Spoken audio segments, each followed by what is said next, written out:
Welcome back to Bite-Sized Breakthroughs, the podcast where we break down complex research in bite-sized chunks.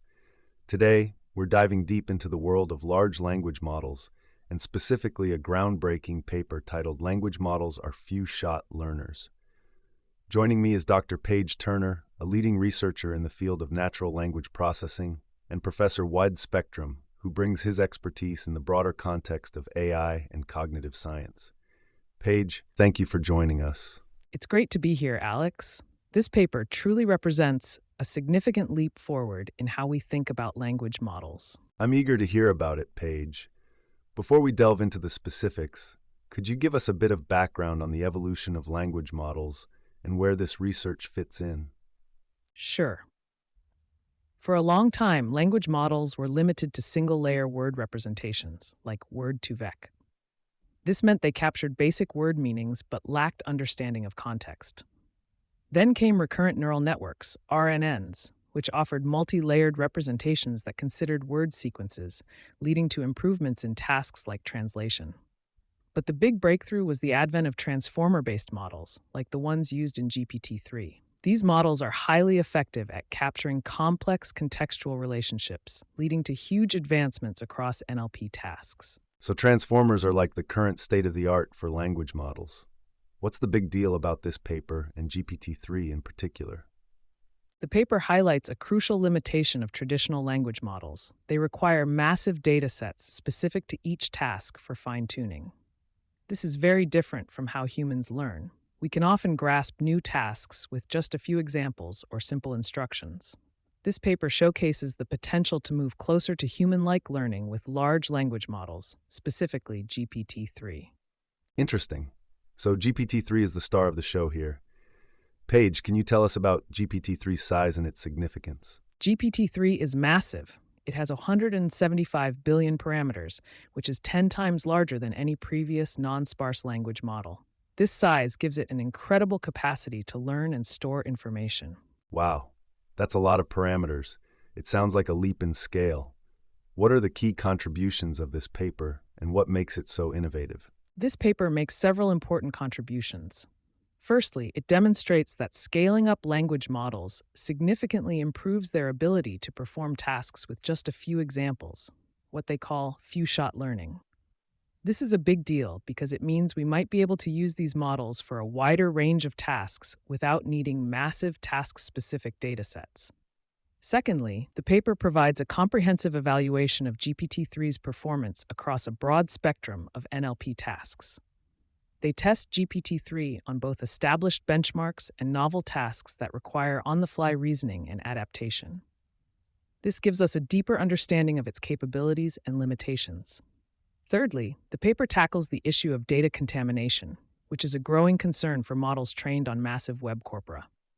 They develop tools to measure contamination and analyze its impact on GPT-3's performance. Finally, the paper discusses the broader societal implications of GPT-3, including the potential for misuse and concerns about bias and fairness, highlighting the importance of responsible research and development. It sounds like a very thorough investigation, Paige. Professor Spectrum, from your perspective, what are the key takeaways from this research? This paper is a significant milestone in the evolution of large language models. It shows that we can potentially create models that learn in a way that is more similar to how humans learn, with less data and more reliance on contextual understanding. It also pushes us to confront the ethical implications of such powerful tools. We need to consider how these models might be misused and how to mitigate bias and ensure fair and ethical application. That's a great point, Professor Spectrum. Paige, can you dive deeper into the methodology used in this paper? How does GPT-3 actually learn in this few-shot setting? Sure. The paper introduces the concept of in-context learning. Instead of fine-tuning the model on a specific task with thousands of examples, they provide the model with a few examples of the desired task within its context window. This context window is a fixed-length sequence of tokens, and for GPT-3, it's 2048 tokens long, so they can fit a few dozen examples within this window. The model then uses these in-context examples to make predictions for new inputs. They investigate three settings: few-shot, one-shot, and zero-shot. Few-shot learning uses a few examples, usually 10 to 100, within the context. One-shot learning uses just one example, and zero-shot learning provides no examples, relying only on a natural language instruction. This allows them to explore how the model's performance changes depending on the amount of task-specific data it's given. That's fascinating. So the model is essentially learning on the fly just from seeing a few examples. Is that right? Exactly. It's learning to generalize from those few examples, which is remarkable. It's not quite learning from scratch, as it's still drawing on the massive knowledge base it acquired during its initial training, but it's demonstrating a remarkable ability to adapt to new tasks with minimal data. It's important to note that they're not actually updating the model's parameters during this process. It's all happening within the forward pass of the model, based on the context it's given. So this in-context learning is a key innovation. Professor Spectrum, how does this compare to traditional fine-tuning approaches for language models? The paper highlights the limitations of fine-tuning methods, which require vast amounts of data for each task. This can be expensive and time-consuming, especially for tasks where data is scarce or difficult to obtain. In-context learning offers a more efficient and flexible approach, potentially making it easier to apply language models to a wider range of tasks. However, we need to consider the trade-offs. While fine-tuning can achieve high accuracy on specific tasks, it may lead to overfitting to the training data, potentially affecting the model's ability to generalize to new examples or situations. In-context learning, while less prone to overfitting, may not always achieve the same level of accuracy as fine-tuned models. It's a balancing act between efficiency and performance. It sounds like a very interesting trade-off. Paige, can you tell us more about the specific experiments conducted in this paper? They evaluate GPT-3 on a vast array of tasks, including translation between languages, question answering, reading comprehension, common sense reasoning, natural language inference, and even tasks that require on-the-fly reasoning, like arithmetic and word scrambling. For each task, they explore the three learning settings: few-shot, one-shot, and zero-shot. That's a comprehensive set of experiments. What are some of the key findings? What kind of results did GPT-3 achieve? The results are truly impressive. GPT-3 consistently demonstrates strong performance, often approaching or even surpassing state-of-the-art fine-tuned models, even in the zero-shot setting. For example, on the Trivia QA dataset, GPT-3 achieved 64.3% accuracy in the zero-shot setting, outperforming the fine-tuned T511B model. In the few-shot setting, GPT-3 even achieved state-of-the-art results on Trivia QA, surpassing the best fine-tuned models operating in the same closed-book setting. On tasks like translation, GPT-3 outperformed prior unsupervised NMT work by 5 blue when translating into English. This highlights the model's impressive ability to learn from the vast amount of English text it was trained on. That's remarkable. So GPT-3 is not just doing well on traditional NLP tasks, but also performing well on tasks that require reasoning and adaptation on the fly. Can you give us some examples? Sure. They tested GPT-3's ability to perform arithmetic. Even in the zero-shot setting, it achieved notable accuracy for simple addition and subtraction.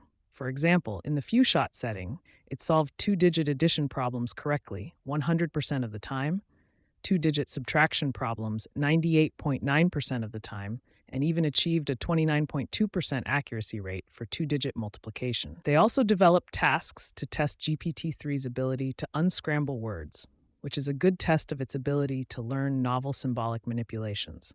For example, it managed to correctly unscramble words with scrambled letters in 67.2% of cases for the random insertion task, where a random punctuation or space character was inserted between each letter.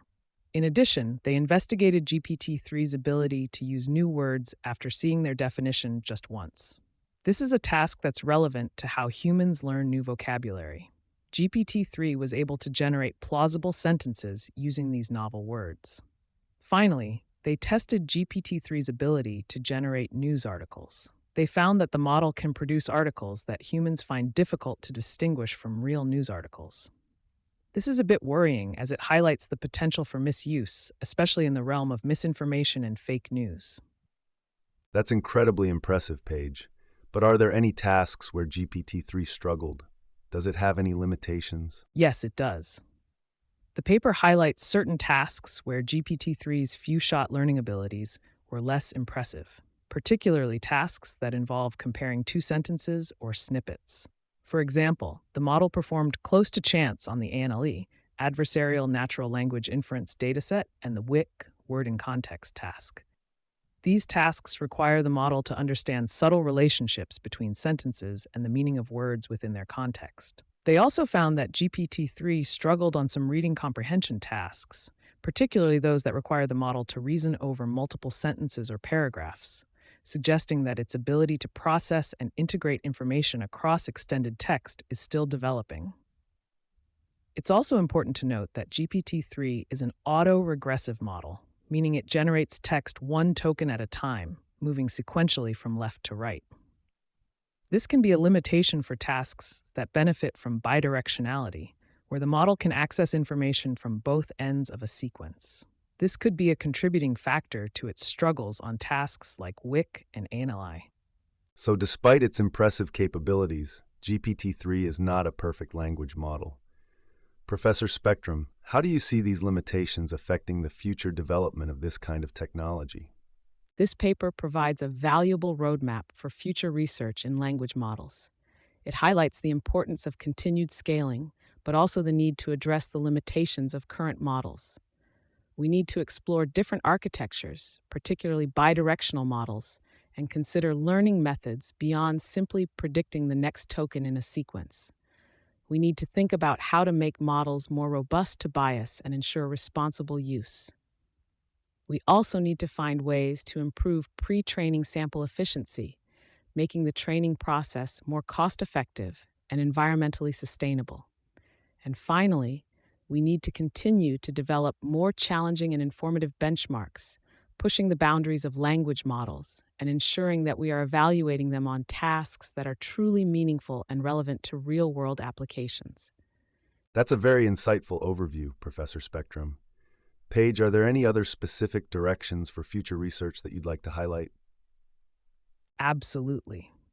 One important area for future work is to better understand the mechanism of few-shot learning in these large language models.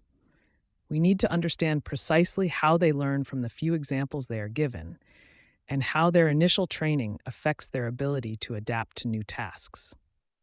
We also need to develop techniques for making these large models more interpretable so we can better understand their decision-making processes. And finally, we need to find ways to reduce the computational cost of training and using these models, making them more accessible and practical for broader applications. Those are crucial areas for future research. Professor Spectrum, can you talk about the broader impact of this research? What are the potential applications of these models, both beneficial and harmful? This research has the potential to revolutionize various fields. It could lead to improved writing assistance, more sophisticated chatbots, personalized education systems, and more efficient search engines. It could also have applications in creative fields, such as writing scripts, generating music, and designing visual art. However, we need to be mindful of the potential for misuse. The ability to generate highly realistic text could be used for malicious purposes, such as spreading misinformation, generating spam, and creating deepfakes. We need to be proactive in addressing these challenges and developing strategies to mitigate these risks. We need to prioritize responsible AI development and ensure that these powerful tools are used for the benefit of society. That's a very important point, Professor Spectrum. We need to be both excited and cautious about the potential of these models. Paige, any final thoughts on this incredible research? This paper represents a significant step forward in the field of language models. It shows that we can create models that learn much more efficiently and adapt to new tasks with minimal data. This has the potential to unlock exciting new applications for NLP, but it also requires us to be mindful of the ethical challenges and potential risks. It's an area where continued research, collaboration, and responsible development are crucial. Thank you both for this insightful and detailed discussion. This paper truly opens up new horizons for language models and highlights the important role of research and responsible development in shaping the future of AI. Tune in next time for another exciting exploration of the cutting edge of technology on bite-sized breakthroughs.